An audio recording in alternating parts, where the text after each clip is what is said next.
FM. Menebar cahaya sunnah.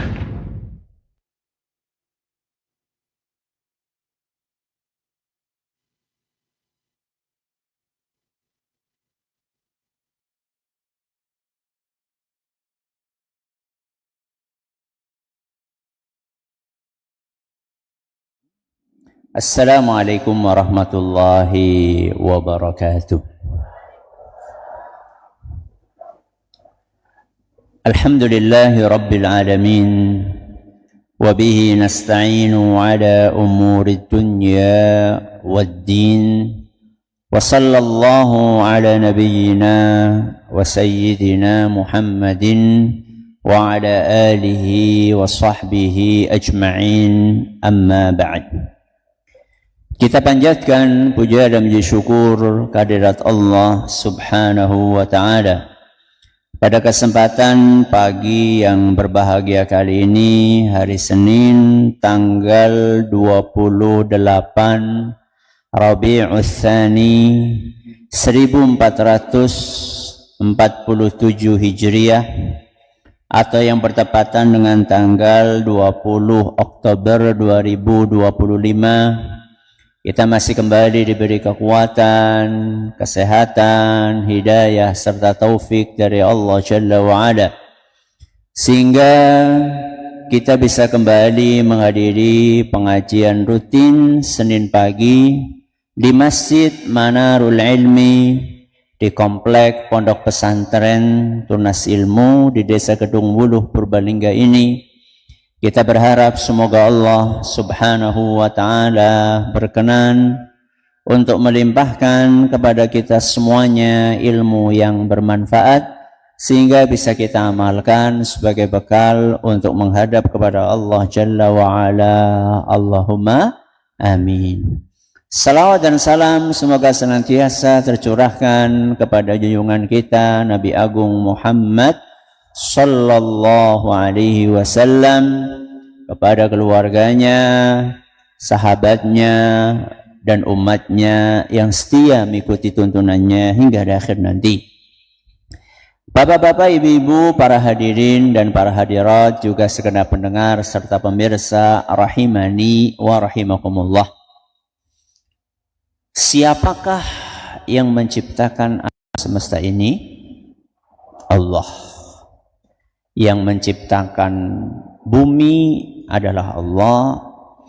Yang menciptakan waktu adalah Allah. Yang menciptakan manusia adalah Allah. Semua yang ada di alam semesta ini diciptakan oleh Allah. Dan Allah Subhanahu wa ta'ala dengan hikmahnya menjadikan sebagian dari apa yang diciptakannya memiliki keberkahan, dan menciptakan sebagian yang lainnya tidak memiliki keberkahan. Jadi yang memberikan keberkahan itu sinten? Allah Subhanahu wa ta'ala. Jadi ada waktu yang berkah, ada waktu yang tidak berkah. Ada manusia yang berkah, ada manusia yang tidak berkah. Ada tempat yang berkah, ada tempat yang tidak berkah. Ada harta yang berkah, ada harta yang tidak berkah. Yang bikin ini berkah, ini tidak berkah, sinten? Allah. Makanya biasanya kita itu menyebutkan nama Allah Tabaraka wa ta'ala. Tabaraka itu artinya adalah yang maha memberikan berkah. Nah, salah satu waktu yang istimewa dari 24 jam yang Allah Subhanahu wa ta'ala ciptakan, salah satu waktu yang istimewa adalah waktu apa? Pagi. Jadi waktu pagi itu waktu yang spesial. Buktinya apa? Buktinya Nabi kita Muhammad sallallahu alaihi wasallam, beliau berdoa kepada Allah. Apa doanya? Allahumma barik li ummati fi bukuriha. Apa artinya Ustaz? Allahumma ya Allah, barik li ummati, berikanlah keberkahan untuk umatku. Kapan? Fi bukuriha, di waktu apa? Pagi. Hadis riwayat Ahmad dan dinilai hasan oleh Imam At-Tirmidzi. Berarti pagi itu waktu yang apa? Berkah. Berkah untuk apa? Ya berkah untuk hal-hal kebaikan. Ya. Ingat nggak dulu orang tua kita mengingatkan, wah baru subuh malah turu. Kayak wis dipangani nang ayam. Ya. Jadi orang tua kita dahulu seakan-akan mereka tahu bahwa waktu pagi itu waktu yang berkah. Kenapa Ustaz? Karena pagi hari itu biasanya udaranya masih seger. Udaranya masih seger, pikirannya masih fresh. Jangan kalau pagi-pagi fresh mboten? Fresh. Urung akeh sing dipikir. Nek awan-awan panas. Sing panas pikirane napa hawane loro-lorone. Wis hawane panas, pikirane panas, tanggane panas. Ya. Berbeda dengan pagi hari. Ya. Orang baru bangun tidur, tubuhnya masih fresh, pikirannya masih fresh, hatinya masih bersih, udaranya juga demikian. Sehingga wajar seandainya kemudian Nabi kita Muhammad Sallallahu Alaihi Wasallam itu berdoa kepada Allah supaya waktu yang istimewa ini diberkahi. Nah, tugas kita orang tua adalah mendidik putra dan putri kita untuk memahami bahwa pagi itu waktu yang istimewa. Dia harus paham. Setelah paham, maka dia harus menghargai. Ya kalau sudah ngerti ini waktu istimewa, berarti dihargai. Setelah menghargai, maka kita ajak anak-anak kita untuk mengisi waktu yang istimewa ini dengan kegiatan yang istimewa juga. Jadi sesuatu yang istimewa harusnya diisi dengan apa? Sesuatu yang istimewa. Ya. Jenengan punya wadahnya bagus banget. Ya, kira-kira diisinya dengan sesuatu yang cocok dengan bagusnya wadah tersebut. Nah, pagi itu waktu yang istimewa. Karena pagi itu waktu yang istimewa, sehingga nggak pantas kalau pagi itu diisi dengan sesuatu yang remeh-temeh, nggak matching, nggak cocok. Jadi kita sebagai orang tua punya tugas untuk mendidik anak kita mengoptimalkan waktu pagi. Caranya bagaimana Ustadz? Ada 3 langkah yang perlu kita lakukan. Yang pertama, memberikan teladan yang konsisten. Pertanyaannya, siapa yang memberikan teladan? Ya siapa maning? Kalau bukan orang tuh. Sedina apa rong dina? Konsisten. Konsistensi napa Bu? Terus menerus. Jadi bukan hangat-hangat. Mambulah. Hangat-hangat kuku. Yeah. Jadi bukan ngasih contoh sehari, habis itu enggak. Ngasih contoh seminggu, habis itu enggak. Bukan. Tapi konsisten. Bagaimana cara ngasih contohnya? cara ngasih contohnya, orang tua bangun gasik. Gasik ini kok jam pinten? Kok jam 6 gasik ya. Jam 6 ya telat. Kalau harus gasik kepol. Ya. Saya cerita ya. Dulu ketika saya kecil tanginnya angel. Ya, saya bangunnya susah. Tapi ayah kami Ustaz Zaini Muhayyad rahimahullah itu telaten banget boleh gugah. Ya, telaten banget. Jadi setiap pagi itu membangunkan itu bisa sampai 5 kali, 6 kali, 7 kali. Bolak-balik. Ya. Oh jebule Ustaznya kayak gue mien. Ini supaya jenengan tahu bagaimana perjuangan orang tua untuk mendidik anaknya. Jadi beliau sudah bangun mungkin jam 2 sudah bangun tahajud gitu ya. Setelah itu kemudian nanti sekitar jam ya setengah jam lah ya menjelang subuh sudah mulai dibangunin. Langsung bangun? Boten. Enggak langsung bangun saya dulu. Ya, pas masih SD itu. Panggil. Kalau dulu kan saya enggak ada yang manggil Zen tuh enggak ada. Dul. Ya. Kalau Zen itu ya ayah kami, Zaini Muhayyad. Ya. Sekarang aja orang manggilnya Ustadz Zen, bukan. Saya kalau dulu dikenalnya Dul. Duloh. Dul, bangunin. Enggak bangun. Cuma ganti posisi. Awalnya madhep ngalor, jadi apa? Madhep ngidul gitu. Tapi dibiarin. Yang penting sudah dibangunin. Biarin. Setelah itu nanti beliau ngapain gitu ya. Karena beliau pengasuh pesantren juga banyak yang dikerjakan. Mungkin nulis surat, mungkin baca Quran, mungkin baca kitab. Nanti berapa menit kemudian datang lagi, bangunin lagi. Ya. Biasanya membangunkan yang kedua, mungkin saya mandan duduk lah ya, jagong. Tapi duduk sambil apa? Teklak tekluk. Ya, duduk teklak tekluk. Udah dibiarin sama beliau.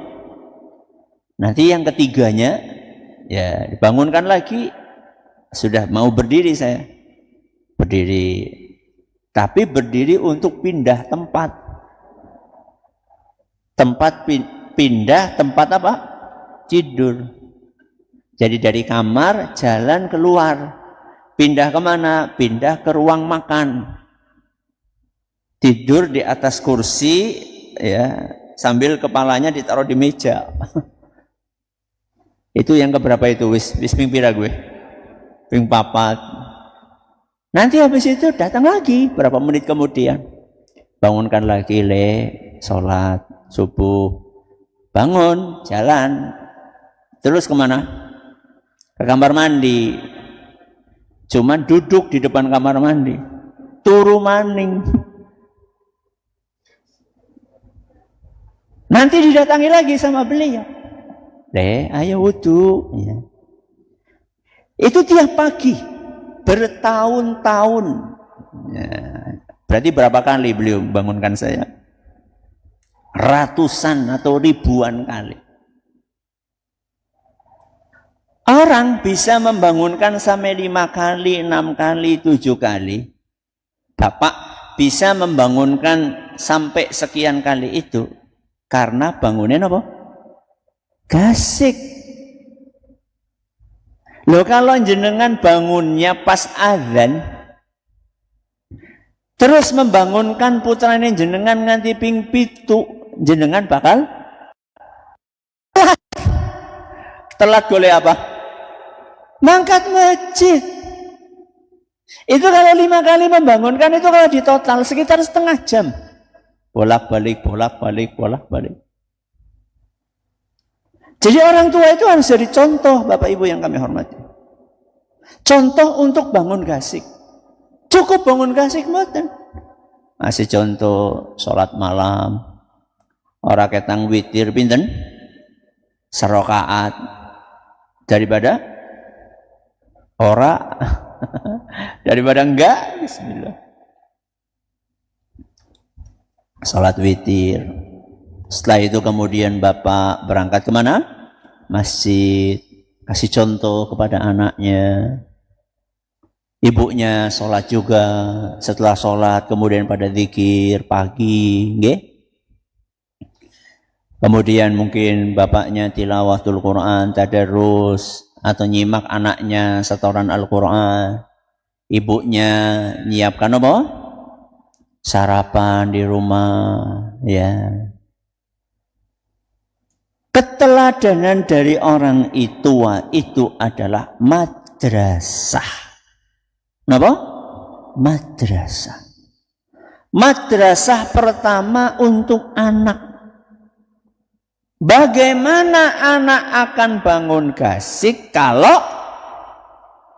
bapak dan ibunya molor? Bagaimana anak akan mengisi pagi harinya dengan kegiatan positif seandainya orang tuanya habis subuh tidur ragu?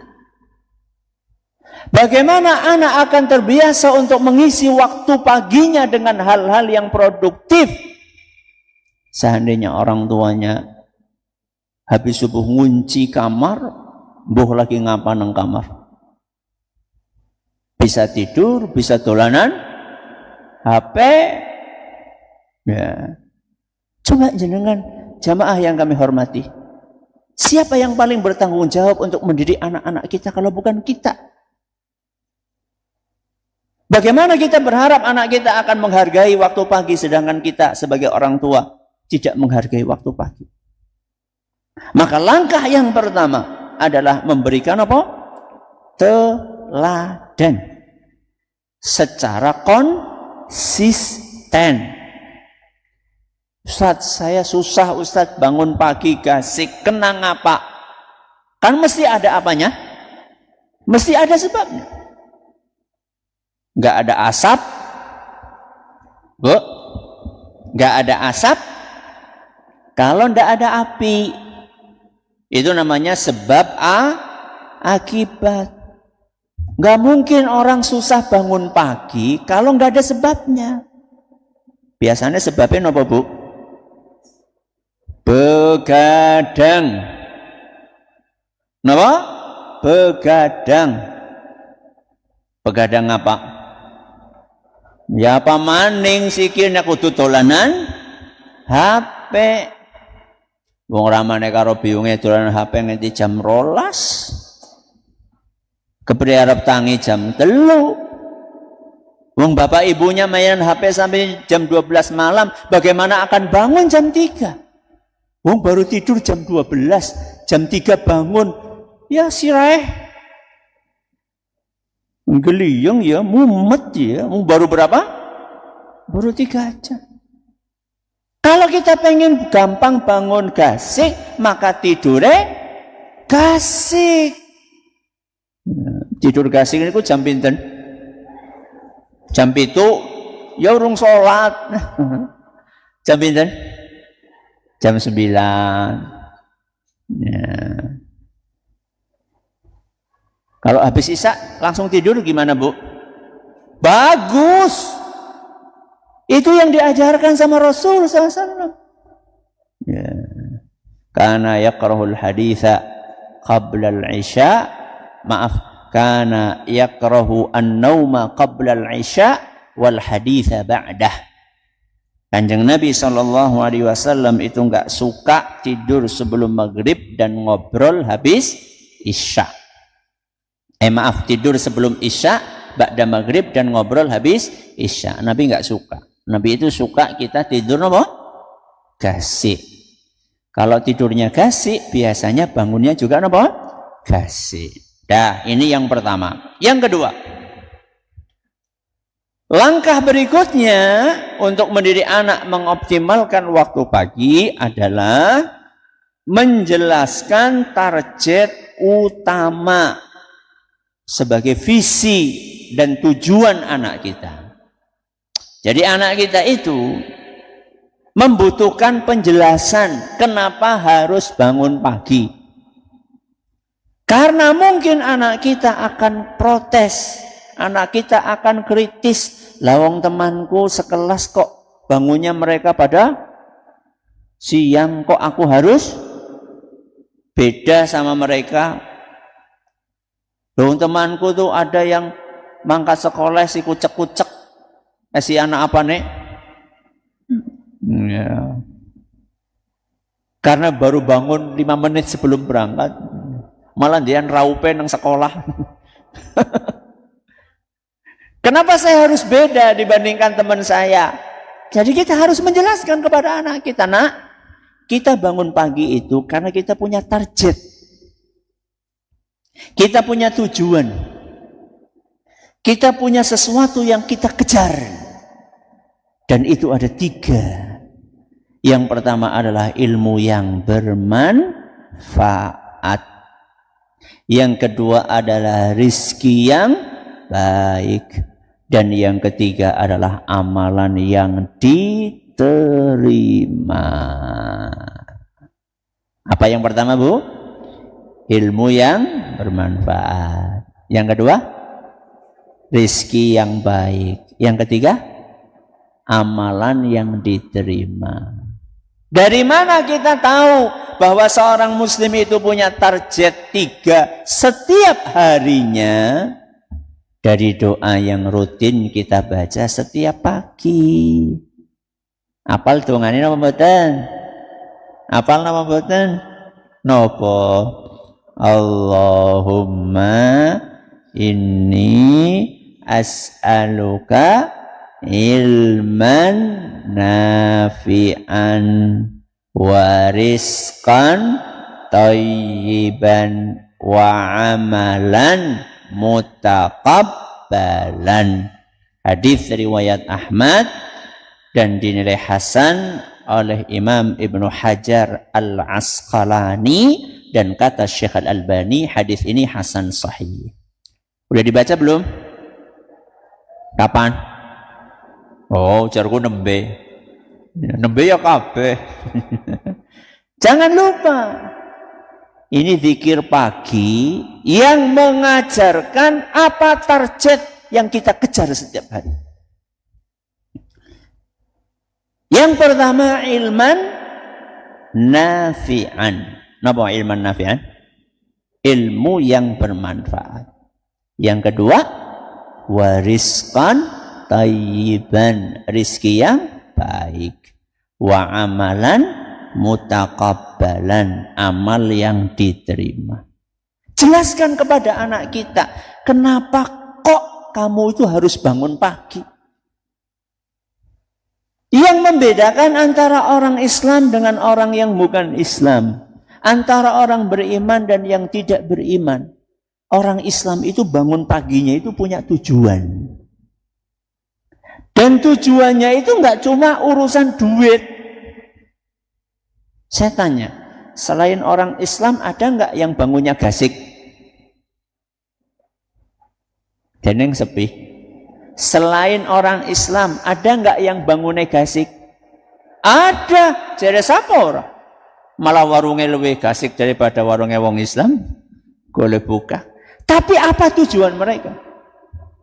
Duit. Napa tujuannya?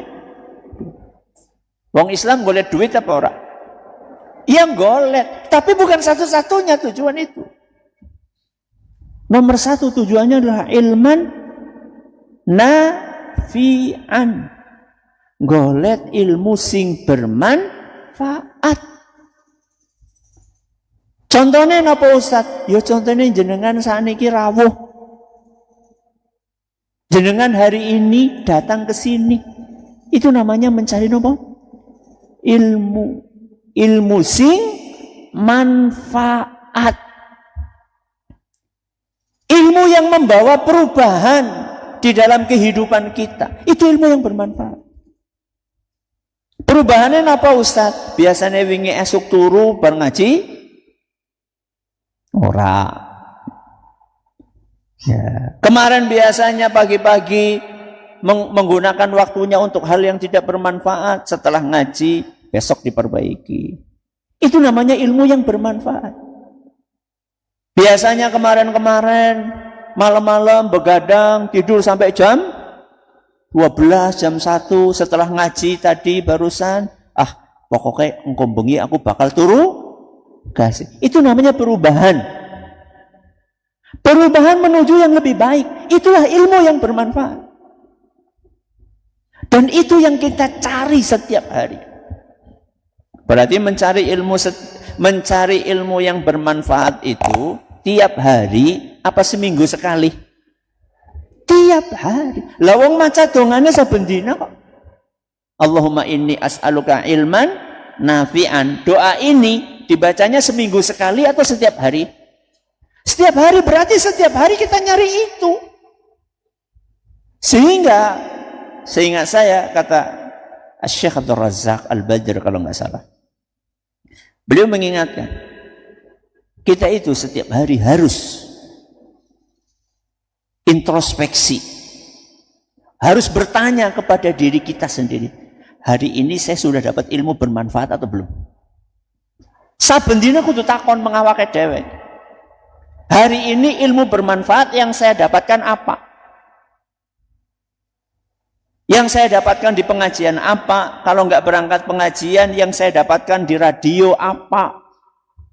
Yang saya dapatkan dari rekaman kajian apa? Setiap dari kita harus ada ilmu bermanfaat baru yang kita dapatkan. Itulah tujuan kita hidup.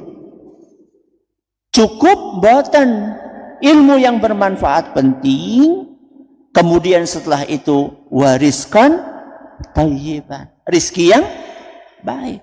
Kenapa kok rizki yang baik? Karena kita hidup di dunia. Hidup di dunia butuh mangan, butuh makan, butuh minum, butuh pakaian, butuh bayar listrik, butuh bayar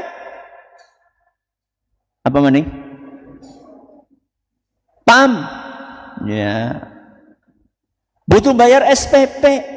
Ya mau nggak mau kita harus bekerja. Ya. Dan ingat, di sini Nabi SAW mengajarin kepada kita rizqon thayyiban, rizki yang baik. Berarti bukan sekedar rizki, bukan sembarang rizki. Rizki yang baik berarti yang halal. Ya, ini yang kedua. Yang ketiga targetnya adalah napa? Wa amalan mutakobbalan. Amal yang diterima. Berarti setiap hari kudu ngamal salat. Napa malih? Baca Quran. Apalagi Bu? Zikir. Apalagi? Ngaji. Apalagi? Puasa, sedekah, ya, menasehati anak, berbakti kepada sinten? Orang tua, melayani suami. Ibadah apa mboten, Bu? Ibadah. Minta sama Allah supaya ibadah ini diterima. Jelaskan kepada anak kita, anakku, setiap hari kita berusaha bangun pagi untuk mendapatkan 3 tujuan utama. Yang terakhir, langkah yang ketiga adalah mengingatkan saat waktu tidak dioptimalkan. Maksudnya pripun Ustaz? Ketika anak pagi-pagi tidak menggunakan waktunya untuk hal yang bermanfaat, maka harus diapain? Diingatkan. Contohnya, melihat anak bersubuh kok malah tidur, pripun? Dibiarkan atau dibangunkan? Dibiarkan atau dibangunkan? dibangunkan. Pripun carane? Cukup ember. Ngaten? Bukan. Yang lembut. Yang lembut. Lembut itu bukan berarti dibiarkan. Ada sebagian orang, lah melas lah. Ben orang ngantuk nang sekolahan. Ingatkan anak kita, nak, ini waktu kalau kamu nggak manfaatkan untuk kebaikan, bisa-bisa kamu akan kehilangan keberkahan. Pelan-pelan diingatkan anak kita. Jangan dibiarkan seperti itu. Ya, atau habis subuh malah nang kamar bae dolan. Diingatkan, ketuk pelan-pelan. Duk, ini tolong ya, ngerajangi apa? Apa Bu? Ngerajangi brambang. Ya. Tolong ya, kia diasai piringnya. Minta tolong ya nak, ini jemurannya diapain? Baju yang baru dicuci dijemur. Minta tolong ya, belikan minyak. Minta tolong ya. Pokoknya pagi itu diisi dengan waktu untuk hal-hal yang bermanfaat. Olahraga termasuk betul? Termasuk. Tidak apa-apa. Daripada anak kita tidur, mendingan jogging. Ya lebih bermanfaat. Ya, mau habis subuh kok tidur. Ya. Suruh hal-hal yang bermanfaat. Ini adalah 3 langkah untuk mendidik anak kita supaya bisa mengoptimalkan waktu pagi. Ada pertanyaan? Monggo. Baik Ustaz, jazakumullah khairan atas materi yang disampaikan. Kami bacakan pertanyaan yang pertama.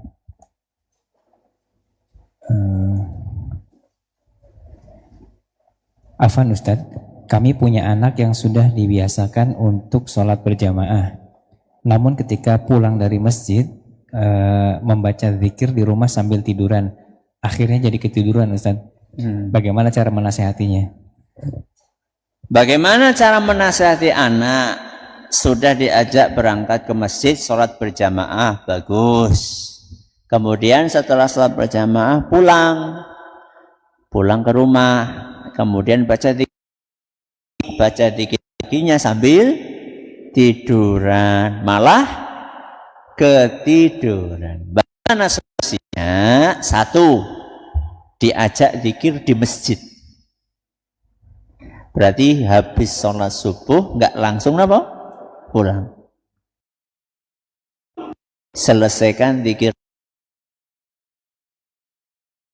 Atau ya, kalau dia pengen habis subuh langsung pulang, diajak jenengan sama dia jalan-jalan. Sambil jalan-jalan, sambil apa? Baca zikir. Saya tanya sama jenengan, boleh enggak zikir pagi dibaca sambil jalan-jalan? Boleh enggak? Boleh, kata siapa enggak boleh? Ya jadi kurang fokus. Ya lebih baik daripada enggak baca. Ya. Atau baca tapi ngantuk. Enggak apa-apa. Ya. Saya kadang-kadang kayak gitu sama anak saya. Ya, diajak misalnya pas lagi jadwalnya ngisi di alun-alun di Masjid Agung itu hari Rabu pagi. Biasanya setelah ngisi saya keliling alun-alun, ya jalan-jalan. Terus anak saya sepedaan keliling. Saya bilang, "Nak, jangan lupa sambil apa? Zikir." Ya, saya juga sambil jalan zikir, anak saya naik sepeda juga sambil naik sepeda zikir. Itu solusinya. Naik sepedaan kan orang mungkin ngantuk. Mungkin apa betul? Ya boleh wong sepedaan ngantuk. Ya nabrak. Boleh, enggak apa-apa. Ya. Atau solusi yang ketiga, enggak apa-apa. Pulang zikirnya di rumah, tapi diajak sambil duduk misalnya di depan rumah, ya di teras sambil duduk. Ayo nak, bapak juga zikir, kamu juga zikir. Ayo kamu duduk di situ, bapak duduk di sini, Abi di sini. Ayo kita zikir. Ya, itu yang kita lakukan. Nggih. Baik Ustaz, terima kasih jazakumullah atas jawabannya. Kami bacakan pertanyaan berikutnya. Ustadz, bagaimana cara untuk menghadapi keadaan jika ada yang ikut campur dalam pola pendidikan anak? Contohnya dari kakek, nenek, atau saudara terdekat yang tidak sepaham dengan pola pendidikan orang tuanya. Mohon nasihatnya Ustadz, jazakumullah khairan. Bagaimana seandainya ada orang lain yang turut campur dalam pola pendidikan anak kita? Tergantung turut campurnya itu positif atau negatif. Contoh, kalau orang tua itu ikut campur dalam hal yang positif, yuk kita harus berterima kasih. Apa mungkin Ustadz orang tua ikut campur dalam hal positif? Ya sangat mungkin. Wong kita itu semakin tua, itu biasanya semakin bijak. Kita yang baru nikah, ya biasanya itu pengalamannya masih sangat masih sangat sedikit. Sedangkan orang tua kita itu mereka sudah lama menikah, biasanya lebih sabar, lebih bijaksana, kemudian ngasih masukan kepada kita.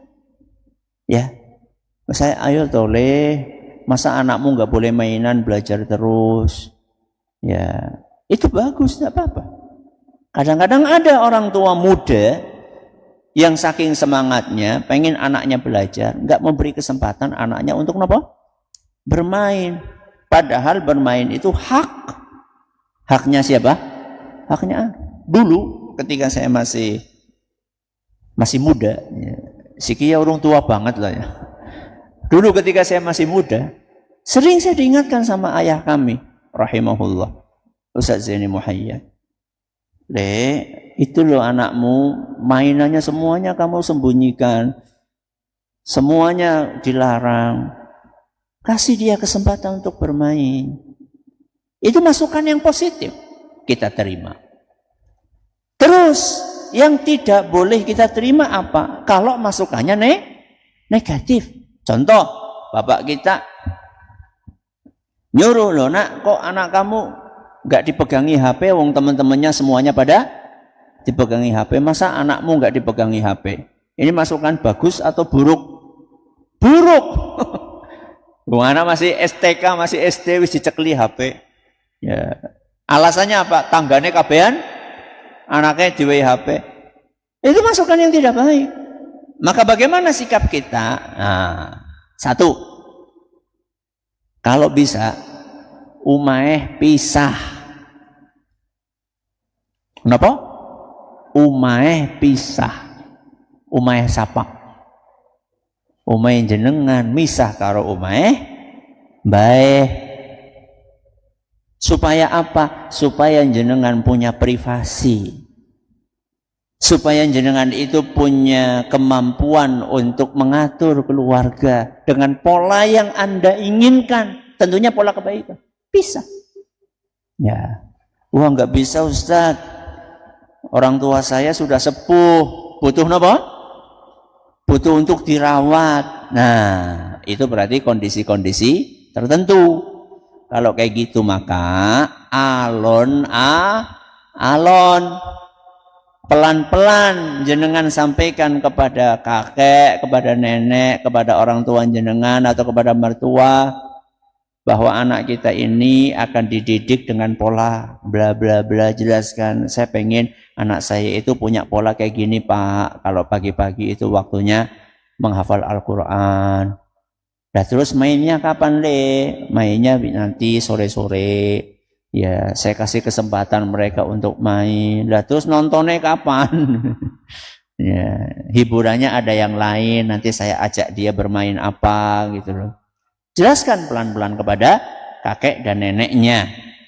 Kalau kita menjelaskan dengan baik, insya Allah, ya, insya Allah akan diterima. Ya. Baik Ustadz, jazakumullah khairan. Pertanyaan berikutnya, Ustadz, anak saya baru berusia 2,5 tahun. Aktivitas pagi apa yang paling efektif dan menyenangkan untuk memberi teladan di pagi hari Ustadz, untuk mengoptimalkan di waktu di pagi hari? Jazakumullah khairan. Anak umur 2,5 tahun. Berarti sudah bisa jalan ya? Sudah. Aktivitas apa? Pagi-pagi yang bagus, diajak jalan-jalan. Diajak apa? Jalan-jalan. Wah, seneng banget ki bocah. Temenan. Wong anak saya umur 8 tahun aja setiap pagi minta apa? Jalan-jalan, sepedaan. Padahal sudah 8 tahun, apalagi anak umur segitu, wah seneng banget itu. Ya. Jadi kalau pagi-pagi udara segar, ya tentunya karena masih terlalu pagi mungkin khawatirnya embunnya masih ini khawatir berpengaruh, ya pakai jaket gitu. Atau nanti agak jam kalau sudah agak terang gitu. Jadi jangan pas gelap-gelap banget gitu ya. Jadi agak terang jam 5:30 gitu kan, sekarang udah terang ya. 5:30 udah terang. Ajak anak jalan-jalan. Ya kemana gitu ya. Ke sawah kah atau keliling perumahan ya. Itu aktivitas yang menyenangkan insya Allah. Ya, aktivitas yang menyenangkan. Saya kira cukup ya sampai di sini. Terima kasih atas perhatiannya, mohon atas segala kurangannya. Kita akhiri dengan doa kafaratul majelis. Subhanakallahumma wa bihamdika asyhadu an la ilaha illa anta astaghfiruka wa atubu ilaik. Wassalamualaikum warahmatullahi wabarakatuh. Radio Roja Bogor 100.1 FM. Radio Roja Majalengka 93.1 FM. Radio Roja Palu 101,8 FM.